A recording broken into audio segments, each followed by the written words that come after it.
Welcome to Running the Table, the podcast where we run through everything on the table in the world of college basketball. I'm back with another Boiler Ball recap as Purdue took on number 6 Wisconsin on the road in Madison today. This was the last of 4 matchups between two top 10 teams this weekend, and it certainly did not disappoint. Without further ado, let's run it. So this was a battle for the outright spot at the top of the Big Ten up in Madison, Wisconsin today between two top 10 teams, Purdue at number 2 and Wisconsin at number 6. Like I said, it did not disappoint whatsoever. Neither teams were really at the top of their game necessarily. This was a matchup between two top 10 offenses, and neither really scored the ball like they usually do, but that did not stop this game from being a slugfest. Going into some of the top performers, of course, we've got Zach Edey, who really actually didn't look that great this game, but still managed to put together a stat line of 18 points on 7 of 13 shooting, 4 of 8 from the free throw line, 13 rebounds, 2 assists, 3 blocks, but also 4 turnovers. It's a little bit of a blemish on that stat line there. Secondly, we've got Lance Jones from Purdue. He gets another 20 points on 8 of 14 shooting, 3 for 7 from 3, 6 rebounds, 3 assists, and 1 steal. For Wisconsin, it was the Tyler Wall show. He put up 20, actually doing a pretty solid job going at Edey this game, going 10 of 16 from the floor, 7 rebounds, 5 assists, 3 steals, and 2 blocks. So he did a little bit of everything in this one. And of course, you got AJ Storr as well for Wisconsin. He's usually their leading scorer, but he struggled this game, still managing to put up 14 points on 4 of 15 shooting, 0 for 4 from 3, but 6 of 7 from the free throw line and getting 2 rebounds as well. Again, some honorable mentions. We've got Braden Smith getting the honorable mention for Purdue once again, with 19 points on 7 of 15 shooting, 0 for 1 from 3, but 5 for 5 from the free throw line, 6 rebounds, 3 assists, 2 steals, but again, the highlight is 5 turnovers. It was not a fantastic game for them, some uncharacteristic turnovers, especially down the stretch, but it was great to see him find his offense again.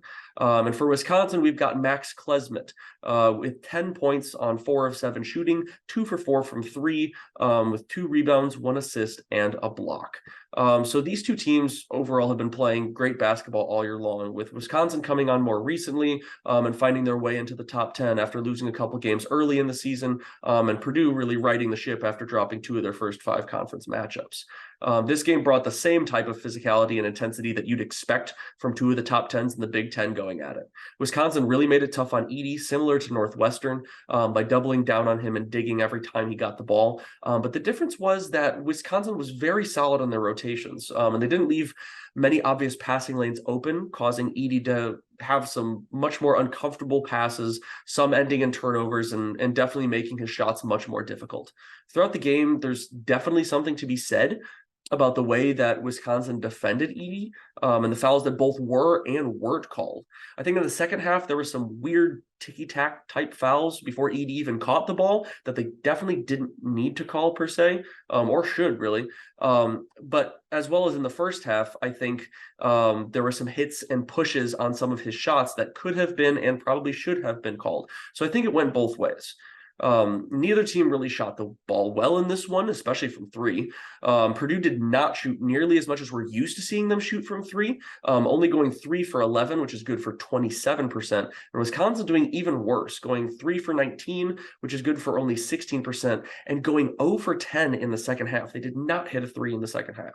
Both of these teams shoot over 35% from 3 as a team. So it's definitely considered an off night for both teams. And it's not like they were shooting a bunch of tough looks either.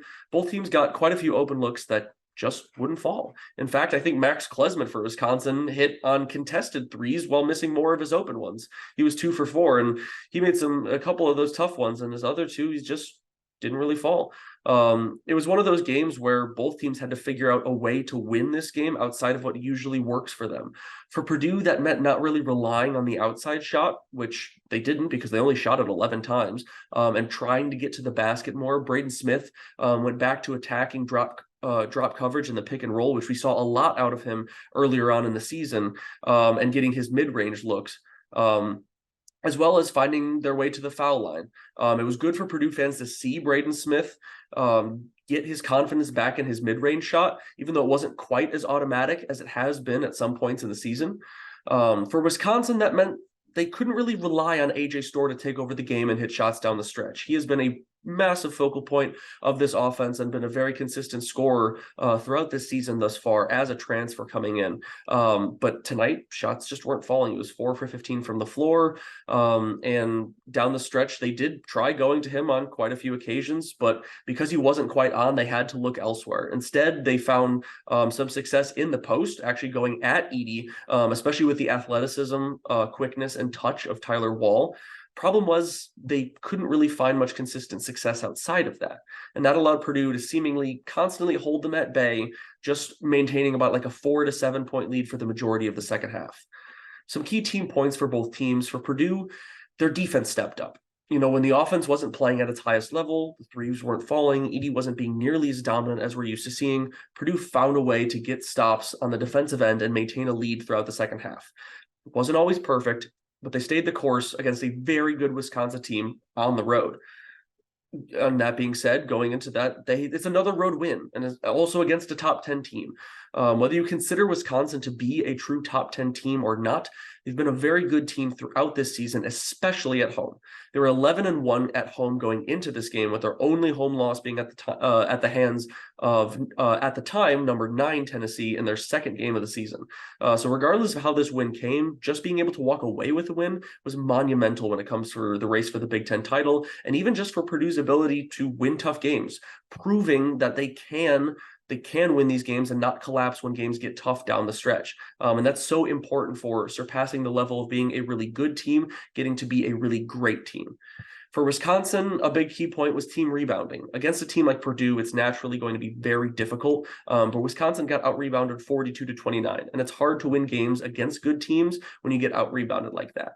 That being said, they did find ways to get on the offensive glass, getting 10 of their 29 boards on the offensive end, which definitely kept them in this game when shots weren't falling. Second chance points are always going to be great against, trying to stop runs, keeping yourself in the game, giving yourself more chances to score. Another point is offense outside of AJ Storr. The Badgers found a solid second option in this game with Tyler Wall, with Storr not hitting many of his shots. You really can't complain about Tyler Wall getting 20, but outside of him, Wisconsin kind of stalled on offense. They're going to find their way through tough games, and when their usual scorers aren't quite getting it done, they have to find other people to step up. Chucky Hepburn, being one of those guys, is a veteran guard who shoots it pretty well most of the time, and has proven throughout his 4 years that he can be a very capable scorer, and they need more out of him. He only was 1 for 6 today from the floor, and he really couldn't get anything going. And he's definitely a guy they need more out of. Another guy would be Connor Essegian. He was a key part of this offense as a freshman last year when Wisconsin struggled more as a team, scoring 11.7 points per game last year. But he hasn't found his mark off the bench this year, with Wisconsin having more success. And maybe that's just the way that the rotation has worked out for the Badgers. But he's only averaged 3.4 points per game this year. So he's another guy that they need to get his confidence back, along with Chucky Hepburn, so they can have a little bit more of a balanced scoring attack, and teams don't really know exactly who they need to key on. But this game was a nail-biter to the end, and this is not the end for both of these teams, because Wisconsin still has to come to West Lafayette to play Purdue in Mackey Arena to close out the regular season on March 10th, right before the Big Ten tournament starts. So if those two teams are at the top of the Big Ten, right at the end of the regular season, we could see that last matchup being crucial to who ends up winning this Big Ten title outright. Purdue's next challenge in this one, they have the next episode of one of the biggest rivalries in college basketball, with Indiana coming to town on Saturday to try and avenge their embarrassing 21-point loss at Assembly Hall last month. But something tells me that Purdue will be ready and Mackey will be rocking, and you know that I will be there. Wisconsin will travel to Michigan on Wednesday, looking to bounce back against a struggling Wolverines team, trying to keep their Big Ten title hopes alive and stay at the top of the rankings along with Purdue and Illinois. But that's all I've got for today. There are still plenty of Purdue games left this season, and the next one is certain to be a fun one, both to watch and to cover. So keep an eye out for that, as well as more Boom Buster Believable episodes as I make my way through the Big Ten. You've also got Drew doing some content on Butler, as well as everything else we've got to cover with the Super Bowl coming up next week. So there'll be plenty of content here on Running the Table. But like and subscribe for more college basketball content. And until next time, I'm out.